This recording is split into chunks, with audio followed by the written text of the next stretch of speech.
Go to the resources of this lecture and you will be able to download a zip file. Unzip the contents of it and you will see these three files under it: the commands.txt, flightdb.sql, and the jar file, the Spring Boot jar file, which you will be deploying onto AWS. I'll talk a little more about this jar file and the project in a second, but the key here is this commands.txt. Open it in your favorite text editor. You can grab these two, open them in your favorite text editor. And you see in the commands.txt, there are commands that you will be running on the AWS Linux instance. You will be launching.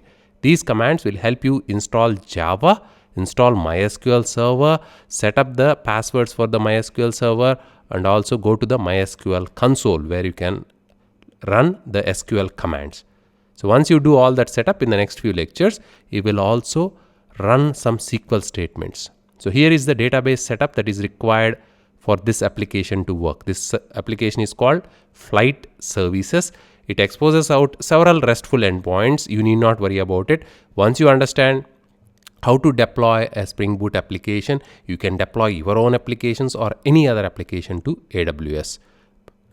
If you go back here, so we'll create a database called reservation because that application needs it. Use the reservation and create some tables: flight table, passenger table, and reservation table, and insert a lot of data into the flight table. So you can do a Control A, Control C. Once you are in your AWS box, I will show you that. You will simply paste them on the SQL prompt and it will execute all this SQL at one shot. We are only going to use this flight table for our testing, but this is the use case, the complete use case for the entire flight reservation. You need not worry about it. So this project looks like this in STS. It has a lot of controllers, it has entities and all that. But if I go to the reservation REST controller, this is the main controller that exposes out several RESTful endpoints, and the endpoint which we'll be using for testing is this flights endpoint.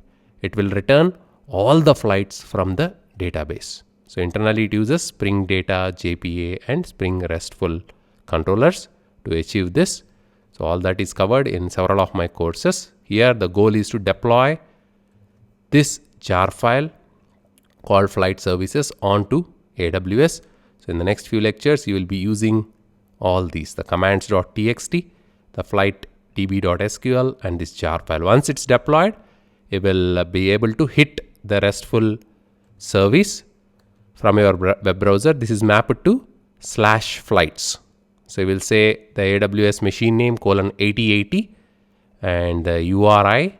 If you look at the source main Java application.properties, here it is flight services. Similarly, as you can see, the database name should be root, the username, and the password is test1234. We should use the same values when you configure your database. So all those commands are in here. You need not worry about it. So here, as you can see, you will be setting the database root password as test1234. That is because our application is using that password internally. So in the URL, you will be using AWS machine :8080 /flight services /flights. When you hit that, all the flight data will come back as JSON from the database once you finish all the steps.